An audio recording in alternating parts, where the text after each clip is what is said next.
இந்த பிஞ்சு முகத்த பார்த்தா எவ்வளோ அழகாவும், எவ்வளோ சந்தோஷமாவும் இருக்கு. இப்படிப்பட்ட சந்தோஷமான குழந்தைய, அழகான குழந்தைய கொல்றதுக்கு எப்படி தான் மனசு வருதோ இந்த மனித பேய்களுக்கு. ஆமாங்க.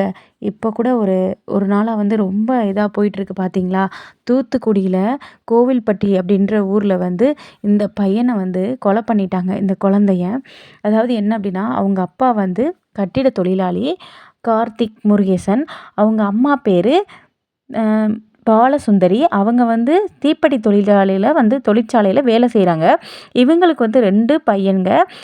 மூத்த பையன் பேர் மணிகண்டன். அவன் 7ஆம் வகுப்பு படிக்கிறான். இந்த பையன் பேர் கருப்பையா. இந்த பையன் 5ஆம் வகுப்பு அங்க இருக்கிற அரசு பள்ளியில படிச்சுட்ருக்கான். இந்த பையனுக்கு சற்று உடம்பு சரியில்லாதனால ஸ்கூலுக்கு அனுப்பல. அதனால அவனுடைய அண்ணன மட்டும் ஸ்கூலுக்கு அனுப்பிட்டாங்க. கருப்பையா வீட்ல தான் இருந்திருக்கான். அதாவது இவனுக்கு அம்மை போட்டிருக்கு அப்படின்னு சொல்லி விட்டுட்டு போயிட்டாங்க. அவங்க அம்மாவும் வேலைக்கு போயிட்டாங்க, அப்பாவும் வேலைக்கு போயிட்டாங்க.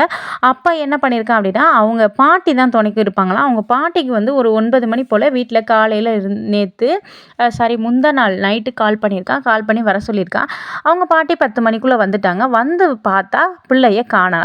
பக்கத்தில் ஏற்ற வீடு எல்லாம் போய் கேட்டிருக்காங்க. ஆனால் பிள்ளைய காணலை. டைம் ரொம்ப லேட் ஆயிடுச்சு. உடனே அவங்க அம்மாக்கும் அப்பாவுக்கும் ஃபோன் பண்ணி வர சொல்லிட்டாங்க. அவங்களும் தேடுறாங்க. ஆனால் பிள்ளை கிடைக்கவே இல்லை. யாரையாவது பார்த்தீங்களா அப்படின்னு அக்கம் பக்கம்லாம் கேட்குறாங்க. அவங்களும் நாங்கள் பார்க்கவே இல்லையே அப்படிங்கிறாங்க.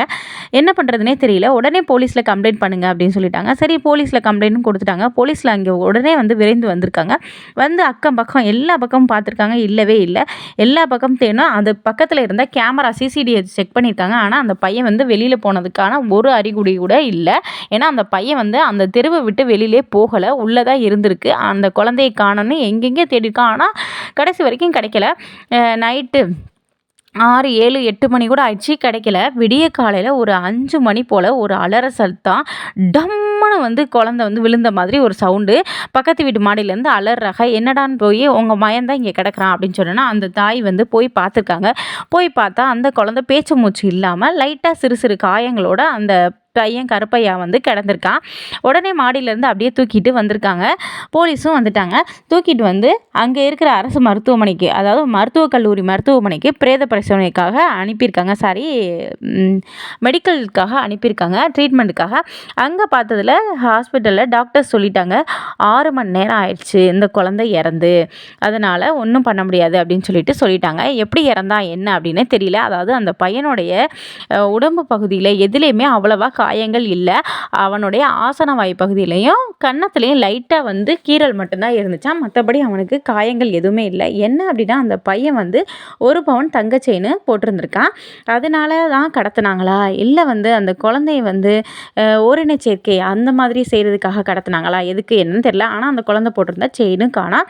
அக்கம் பக்கத்தில் விசாரித்ததில் யாருமே எதுவுமே பார்க்கலன்னு சொல்லிட்டாங்க. அப்புறமா இப்போ தான் தெரிய வருது, அந்த தெருவுலே பக்கத்தில் மது விற்பனை அதாவது வித்துட்டு இருந்திருக்காங்க ஒரு வீட்டில் வச்சு. அங்கே நிறைய மக்கள் வர ஆரம்பிச்சிருக்காங்க. அது கூட இப்போ தான் போலீஸ் விசாரணையில் தெரிய வந்திருக்கு. ஒரு 3 நபர்களை சந்தேகத்துக்கிடமா போலீஸ் விசாரிச்சுக்கிட்டு இருக்காங்க. ஆனால் அந்த குழந்தை இல்லை. எவ்வளோ ஒரு கஷ்டமான ஒரு துக்கமான செய்தி பார்த்தீங்களா? அந்த குழந்தை கூட பிறந்த அண்ணன் அவ்வளோ கத்துறான், என் தம்பியை காணமே சார், எப்படியாவது இது பண்ணி கண்டுபிடிச்சி கொடுங்கன்னு நாள் கத்தியிருக்கான். மறுநாள் சடலமாக மீட்கும் போது குடும்பமே சேர்ந்து ரோட்டில் ஒரு எப்படி சொல்கிறது, பைத்தியக்காரர்கள் மாதிரி அப்படியே சட்டையெல்லாம் பிச்சுக்கிட்டு அவங்க அப்பா அழுகிறத பார்த்தாவே உண்மையிலே ரொம்ப மனசு கஷ்டமாக இருக்குது. எப்படியெல்லாம் மனித பிறவிகள் இருக்காங்க. இந்த பிஞ்சு குழந்தையை பார்த்து எப்படி தான் கொல்றதுக்கு மனசு வந்துச்சுன்னே தெரியலைங்க.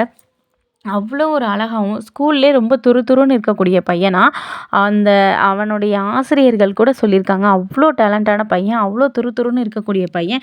இந்த பையனை கொல்றதுக்கு எப்படி தான் மனசு வந்துச்சுன்னே தெரியலை. அதாவது உடம்பு சரியில்லாதனால இந்த பையனை விட்டுட்டு போயிருக்காங்க. அப்போ கூட அவங்க பாட்டியை வர வச்சு பாட்டி வந்து இவனுக்கு உங்க அம்மா அப்பா வர வரைக்கும் துணையா இருந்திருக்காங்க.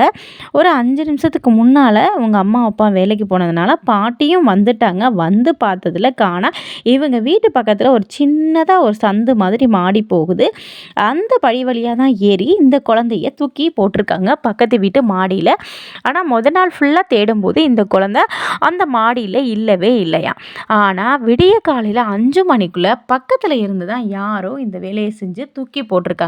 போலீசார் வந்து தீவிர விசாரணை செஞ்சுட்டு இருக்காங்க. யார் விசாரணை செஞ்சாலும் என்ன செஞ்சாலும் போன உயிர் இனிமே வருமாங்க. தாய்க்கு பிள்ளை இல்லைன்னு ஆயிடுச்சு, பிள்ளைக்கு தாய் இல்லைன்னு ஆயிடுச்சு.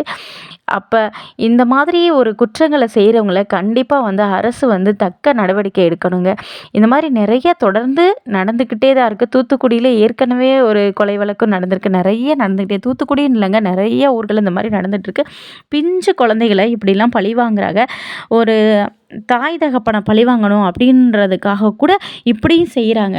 பெற்றவங்க செஞ்சதுக்காக குழந்தைங்களையும் இந்த மாதிரி செய்கிறாங்க. உண்மையிலே இந்த மாதிரி இருக்கவங்கள நிற்க வச்சு சுடணுங்க கண்டிப்பாக. ஒரு 10 நபராவது இந்த மாதிரி தண்டனை கொடுத்துட்டாங்கன்னா யாருமே இந்த தப்பை செய்ய மாட்டாங்க. நன்றி, வணக்கம்.